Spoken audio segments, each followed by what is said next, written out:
Jeremias, no capítulo 13, a partir do versículo 22. Jeremias 13, 22.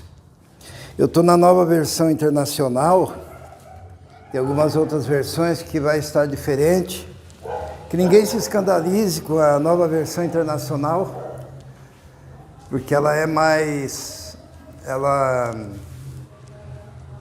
ela traz o sentido mais preciso do texto. O profeta Jeremias é aquele profeta que pregou antes do povo ser levado para o cativeiro da Babilônia, né? Então ele estava avisando o povo, avisando. E depois de 23 anos pregando, ele se queixa que não tinha ninguém que tinha aceitado as suas palavras e que o povo iria mesmo para o cativeiro, porque não ouviram o profeta. E olha que o profeta falava, o profeta dramatizava, o profeta explicava, mas chegou um tempo até que o profeta pensou em desistir. E ele chega diante de Deus e diz: olha, os ímpios prosperam, eu estou pregando e eles estão indo bem, né, progredindo, e eu estou falando que vão para o cativeiro. Daí eles olham para si mesmos e acham que está tudo bem. E daí Deus repreendeu o profeta Jeremias e disse assim: se você está cansado competindo com homens somente, imagine quando você tiver que competir com os cavalos. Ele disse: se você está assim numa terra de paz, quando ainda não há enchente no Rio Jordão, imagine no tempo da enchente das pedras e dos espinhos. Deus falou: olha, você está reclamando de barriga cheia, porque vai piorar. E você continue pregando, continue falando.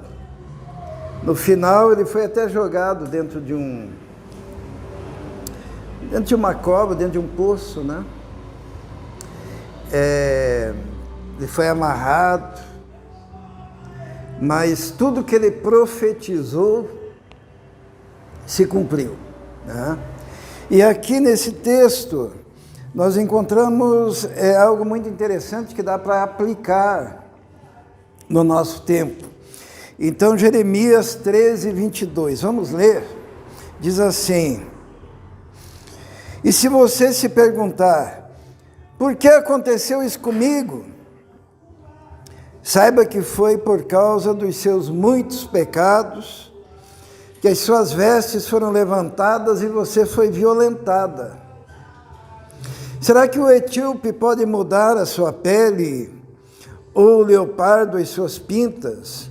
Assim também vocês são incapazes de fazer o bem, vocês que estão acostumados a praticar o mal. Espalharei vocês como a palha levada pelo vento do deserto. Esta é a sua parte, a porção que lhe determinei, declara o Senhor. Porque você se esqueceu de mim, confiou nos deuses falsos.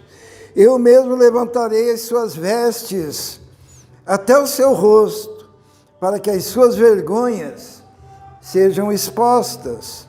Tenho visto os teus atos repugnantes, os seus adultérios, os seus relinchos, a sua prostituição desavergonhada, sobre as colinas e nos campos. Ai de você, Jerusalém, até quando você continuará impura? Vamos orar. Senhor, pedimos agora que possamos ouvir a sua voz, porque o motivo de nós estarmos aqui é por causa do Senhor, é porque nós necessitamos do Senhor. É porque nós necessitamos da Tua presença e da Tua graça. Nós necessitamos de Ti. e não faria sentido virmos e não ouvirmos a sua voz. Pedimos então que o Senhor fale conosco neste momento, na profundidade do nosso ser, em nome de Jesus. Amém. No versículo 22, melhor dizendo, diz assim: se você perguntar, por que aconteceu isso comigo? Quem já fez essa pergunta, hein? Por quê? Né? Por que isso aconteceu comigo? Aqui o que estava acontecendo era que o povo do norte, a Babilônia, estava chegando com seus exércitos. E o povo um dia iria perguntar, por que aconteceu isso conosco? Nós estávamos tão seguros, nós estávamos bem. E aqui o profeta disse, se você perguntar isso, existe um motivo.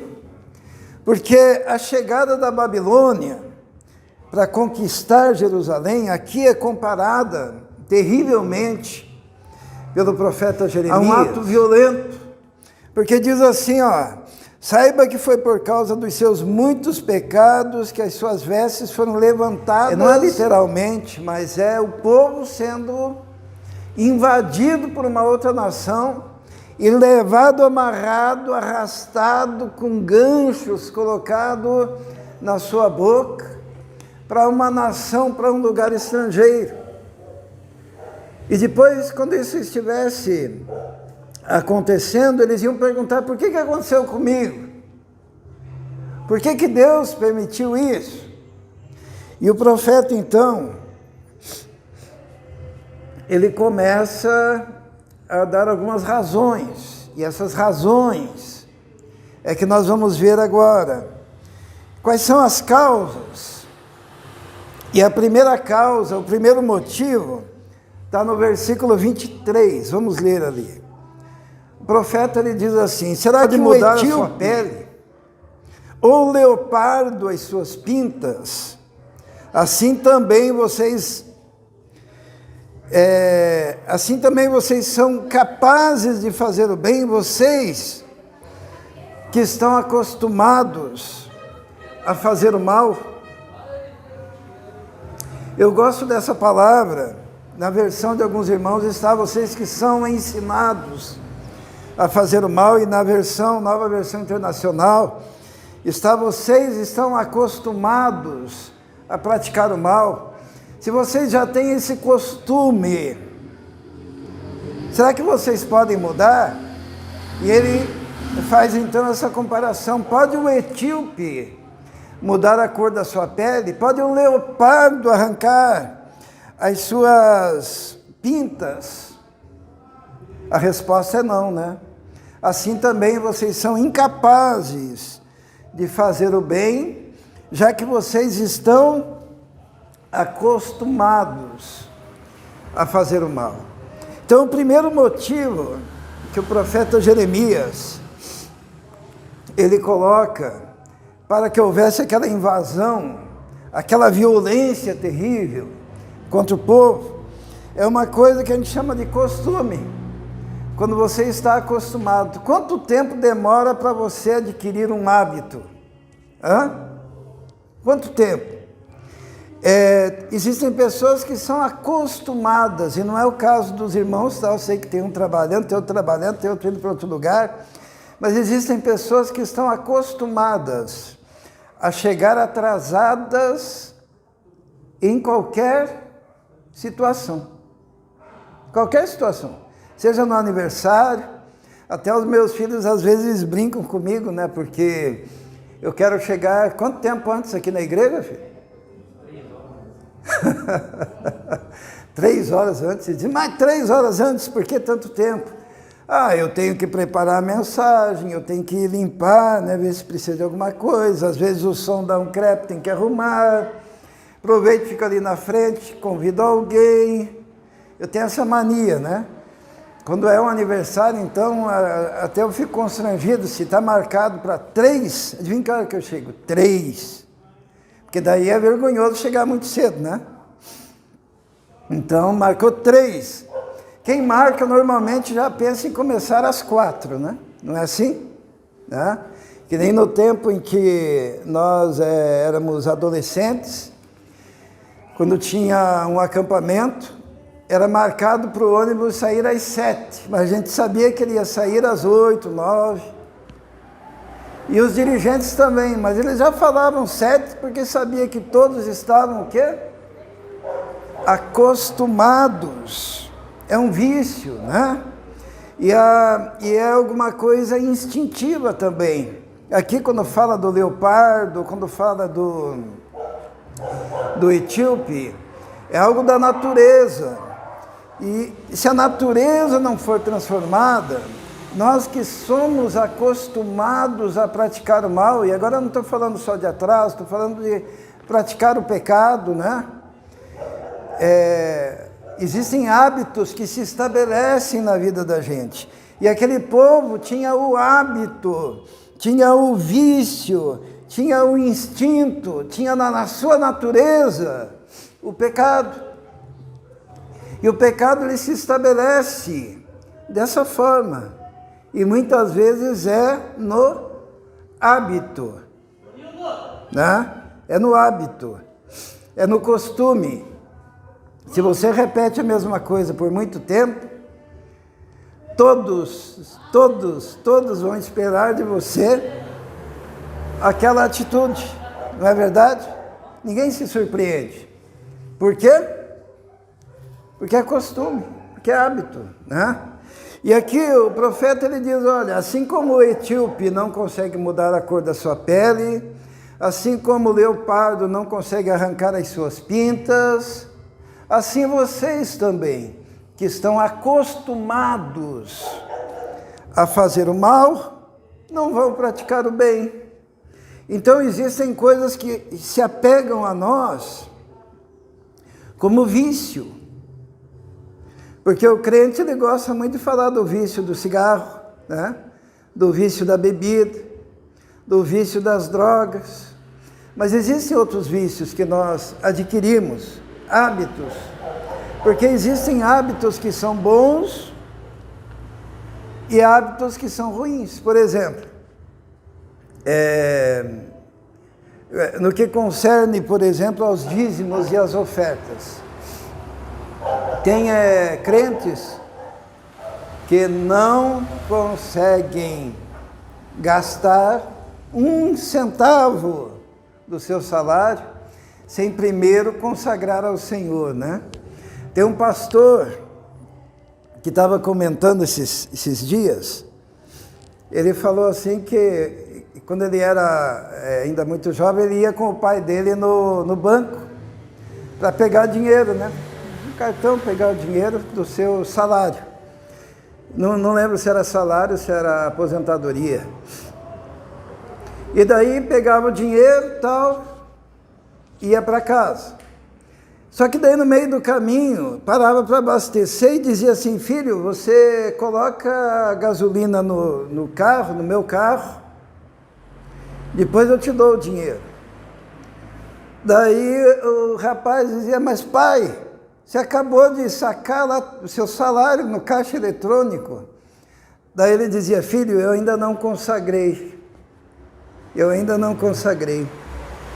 Eu só vou usar isso daqui depois que eu consagrar. Então, você pague agora, daí depois que eu consagrar, ao Senhor o que é dele, eu devolvo aquilo que você gastou. Então, aquele homem, que hoje deve estar com seus 60 anos, ficou gravado no coração dele. E era um hábito do pai que foi para as outras gerações, né? E sabe que isso abençoa? Porque Deus olha, Deus não precisa disso. Mas Ele olha o coração, né? Por quê? Porque a pessoa se acostuma também a fazer o que é certo, a fazer o bem, a não andar naquele limite tênue, aonde você pode dar uma escorregada.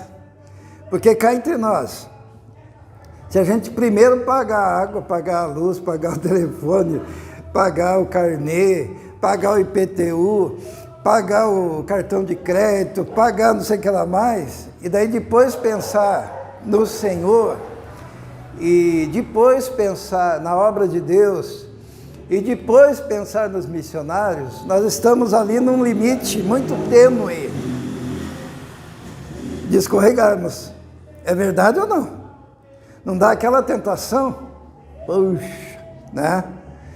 E Deus olha isso, e Deus honra, que a palavra de Deus diz: a quem honra, honra. Mas tudo isso são hábitos, né? Que são adquiridos ao longo do tempo. Mas assim como existem costumes bons, existem também costumes ruins, né?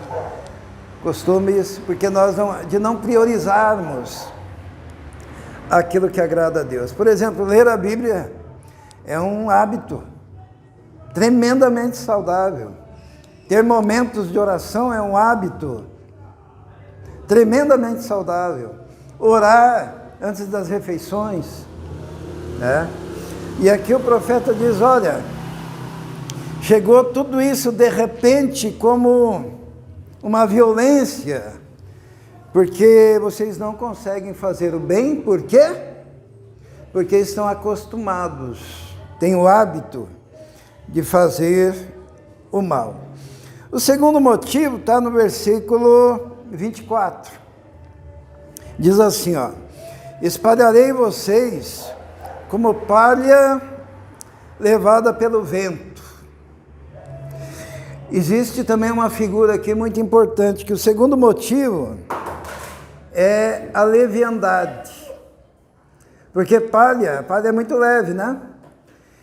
O apóstolo Paulo, ele diz assim: olha, para que não sejais mais meninos levados pelo vento, por qualquer vento de doutrina, né? E lá no Salmo 1 diz o quê? Que o homem ímpio, ele é como a palha espalhada pelo vento, não é isso? E ele não subsistirá no juízo. E a questão de ser como palha é ser leviano, é ser leve, é não ter valores fundamentados, fortes, firmes, robustos para a sua vida. A pessoa leviana é a pessoa que, em cada ambiente, ela está de um jeito. E o vento mais forte que bater, leva ela. E quando o profeta fala desse povo que foi de repente invadido, e começou a se perguntar por que aconteceu isso comigo, ele diz assim: olha, vocês são que nem uma palha. E é muito perigoso ser assim. Porque aquele que não tem convicções firmes, aquele que não tem postura firme, ele é levado, né? Levado pelos ventos de doutrinas, levado pelos convites. Por exemplo, os nossos filhos, se nós não dermos fundamentos sólidos, eles podem ser levados também por amigos que levam para caminhos ruins. É necessário uma solidez de caráter para que a pessoa seja firme. O terceiro motivo, eu chamei aqui de amnésia, está no versículo 25. Olha o que diz: esta é a sua parte, a porção que lhe determinei, declara o Senhor, porque você se esqueceu de mim e confiou nos deuses falsos. Esquecimento de Deus, né? Às vezes nós esquecemos de Deus, às vezes nós esquecemos dos atributos de Deus. Os irmãos, hoje é culto de oração, né? Os irmãos sabem o que é a oração? A maior parte da oração é lembrar. Isto é, nós precisamos mais da oração do que Deus, porque na oração nós lembramos o quê? Nós lembramos que Deus é poderoso, nós lembramos que Deus é fiel, nós lembramos que Deus é misericordioso, nós lembramos daquilo que Ele fez no passado, como Ele abriu o mar, e às vezes nós oramos assim, nós dizemos: Senhor, atende o meu pedido, porque o Senhor é poderoso para fazer, Porque no passado o Senhor curou o cego, no passado o Senhor limpou o leproso, no passado o Senhor ressuscitou os mortos, e a gente vai lembrando. Mas na medida que nós não oramos, na medida que nós não buscamos a Deus, nós nos esquecemos. Os irmãos já perceberam que aquele que se afasta tem dificuldade para voltar? Porque na medida que ele se afasta, ele também se esquece. Se esquece dos benefícios do Senhor. A melhor coisa para nós é nós nos lembrarmos do dia que o Senhor nos atendeu no passado, quando nós estávamos numa situação difícil e Ele estendeu a mão. E orar, de certa maneira, também é lembrar, é falar com Deus, lembrando, né? Estabelecendo valores de quem é o nosso Deus. E o profeta Jeremias diz assim, olha, vocês se esqueceram de Deus, né? Ele fala em nome do Senhor, né? Ele diz assim, porque você se esqueceu de mim e confiou em deuses falsos. Então, às vezes chega de repente na vida do indivíduo uma violência dessa, porque ele se esqueceu de Deus e resolveu andar longe de Deus e dos caminhos do Senhor. O quarto motivo está no versículo 26. É bem interessante, é uma figura pesada, tá? Mas eu vou ler, diz assim, eu mesmo levantarei as suas vestes até o seu rosto, para que as suas vergonhas sejam expostas. Sabe o que significa isso? A gente pode até amenizar dizendo, sabe o cobertor curto? Que quando a gente cobre o rosto, os pés ficam para o lado de fora. Aqui a linguagem é mais pesada e trata da religiosidade superficial, da religiosidade curta, da religiosidade que não nos cobre por inteiro, e a gente pensa que está coberto, a gente pensa que está bem protegido, a gente pensa que está bem vestido com as vestes celestiais, e Deus olha e diz assim, olha, eu vou expor a sua nudez, porque na verdade, isso que você está fazendo não está enganando ninguém e não está tampando nada. Está tudo aparecendo. Você está nu diante da sociedade, porque a sua religiosidade é superficial. Então, quando aquele povo pergunta, por que aconteceu isso comigo?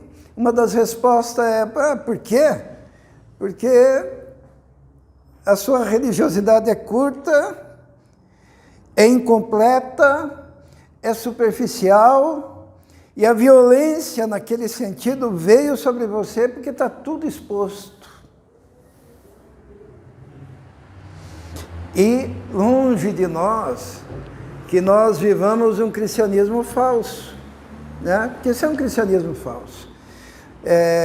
Uma outra maneira de falar a mesma coisa é quando a gente passa por aí e vê religiosos estereotipados, né? Que não vivem aquilo que eles pregam e vivem uma religião sem Deus, e vivem uma religião sem misericórdia, e vivem uma religiosidade sem amor, uma religiosidade de julgamento. Deus olha e diz assim, olha, essa religiosidade, esse cobertor de vocês não está cobrindo nada, porque as suas vergonhas estão expostas e a sua hipocrisia é pública. E nós não podemos ser assim. Que o Senhor nos encontre vestidos, né? Lembram da igreja lá que dizia assim, a igreja de Laodiceia, né? O que ela dizia? De si mesma. Ela tinha uma autoimagem. Ela se via no espelho dessa forma, né? Ela dizia, né? O quê? Rico sou, estou enriquecido e de nada tenho falta. Os irmãos lembram disso? Apocalipse, igreja de Laodiceia.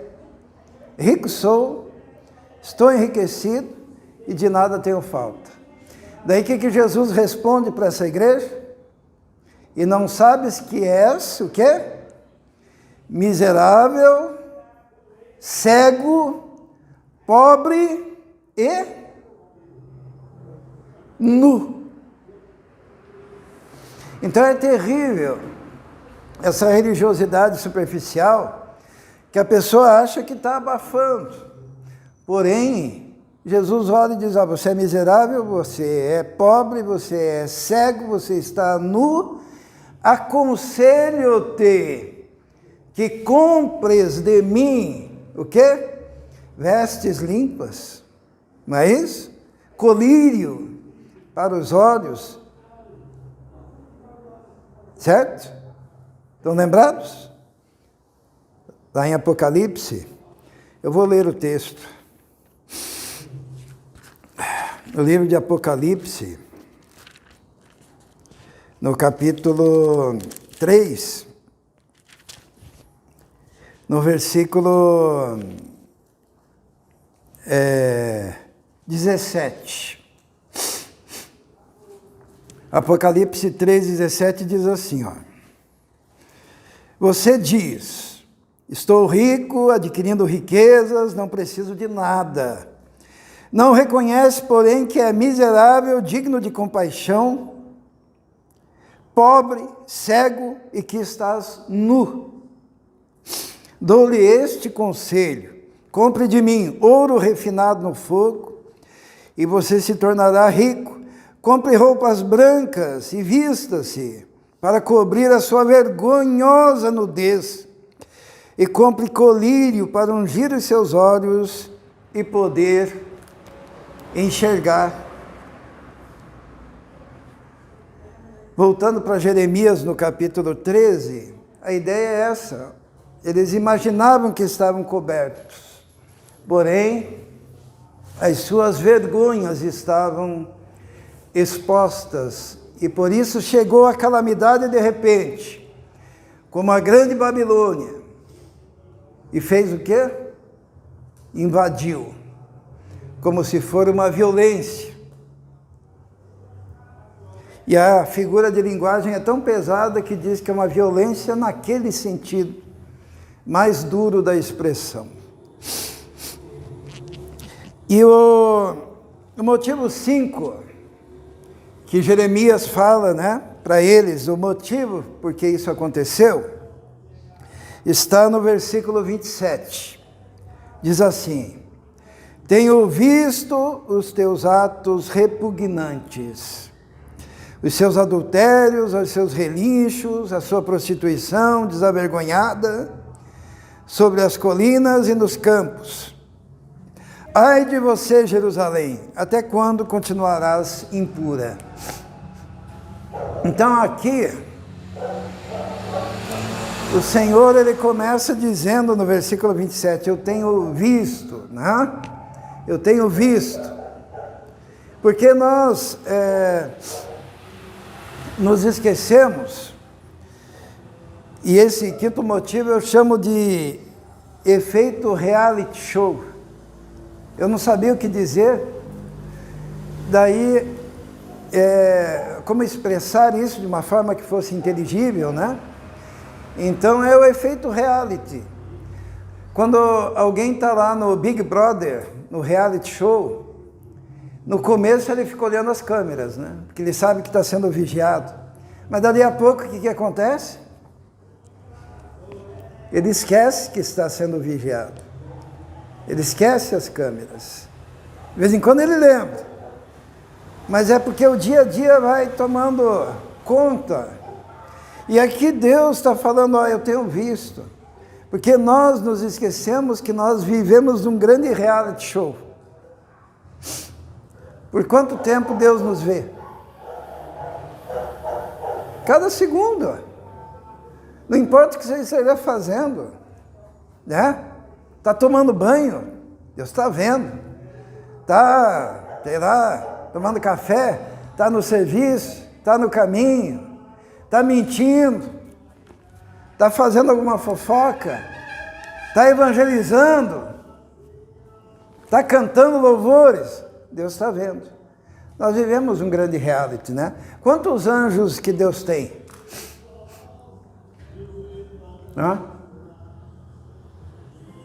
A Bíblia fala de miríades e milhares e milhares. Sabe o que diz lá no livro de Coríntios? Que enquanto nós estamos aí nas peripécias fazendo as coisas que os homens naturalmente fazem, e pregando o Evangelho, e louvando, nós somos espetáculo. Para quem? Para todos os anjos. Se nós soubéssemos quantos olhos estão atentos a nós 24 horas por dia, porque, por exemplo, aqui a palavra diz que tem anjos. E quando você estiver em casa também. E quando você estiver naquelas conversas profanas, eu acredito que ninguém faça isso aqui, tem ali alguém. Os anjos, o próprio Deus. Quando Moisés viu a sarça se queimando, e ele se aproximou e Deus disse para ele, tira as sandálias dos teus pés, porque aqui é terra santa, né? E daí Moisés, ele se aproxima da sarça para ver aquela visão, e Deus fala com ele. O que Deus fala para ele? O que Deus fala? Deus fala assim, eu tenho visto a aflição do meu povo, e eu tenho ouvido os seus gemidos. Deus está vendo, Deus está ouvindo, 24 horas por dia. E aquele povo esqueceu disso, e Deus teve que lembrá-los, através do profeta Jeremias, e dizer, olha, eu tenho visto o que vocês estão fazendo. E o que eu tenho visto? Ele diz, eu tenho visto os atos repugnantes, eu tenho visto os adultérios, eu tenho visto e ouvido os relinchos da sua prostituição desavergonhada. Jerusalém, Terra Santa. Se a gente tivesse a percepção de que nós participamos de um reality cósmico, como que seria a nossa vida, hein? E foi por isso, por tudo isso,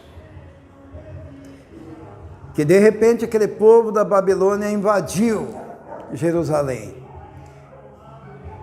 como se for uma grande violência, e levou aquele povo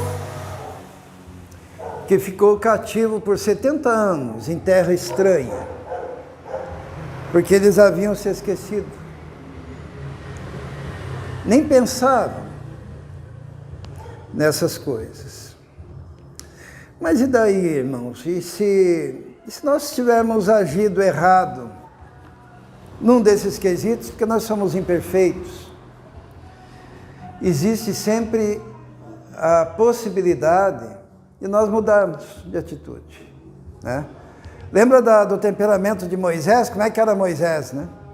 Moisés viu os caras brigando lá com um escravo, um egípcio espancando um irmão dele de nação. E ele se irou, o que ele fez? Matou o egípcio, teve que fugir, não é isso? Teve que aprender a ser calmo lá no deserto de Midian. E depois, mais tarde, ele mais maduro, ele sobe no Monte Sinai, e o próprio Deus escreveu em tábuas de pedra os mandamentos, lembram? Quanto será que valia, né? Porque um Van Gogh, um Renoir, vale milhões, não é isso? Quanto que valeria aquelas pedras escritas pelo próprio Deus? E Moisés desce do monte, o Josué está esperando, diz, estou escutando lá barulho. E não parece ser barulho de guerra, nem de vencidos e nem de vencedores. É o povo fazendo farra. Daí o que Moisés faz? Ele fica com uma raiva danada e joga as tábuas e quebra aquilo que foi escrito pelo dedo de Deus. Quantos milhões estavam ali, será? E agora acabou tudo para Moisés? Não, Moisés vai lá, resolve. Daí Deus olha para Moisés e diz, agora, quantos anos ele tinha? 80. Diz assim, Moisés, sobe de novo. Tinha gente aí morrendo para subir o Anhangaba, imagine subir o Monte Sinai. Sobe de novo. E daí ele sobe e Deus diz, agora você que vai escrever, eu vou ditar. Deu mais trabalho, né? Imagine o Moisés vendo os pedaços caídos no chão daquilo que ele quebrou e ele pensando, olha o que eu fiz. Mas tem que subir e fazer tudo de novo. Isso nos ensina que, mesmo que os pedacinhos daquilo que nós quebramos esteja no nosso caminho ali, nós podemos dar meia volta, subir o monte de novo e fazermos tudo de novo. Só que dessa vez, quando a gente chegar lá embaixo, a gente não vai mais quebrar, né? E se Moisés tivesse quebrado a segunda vez? O que Deus falaria para ele?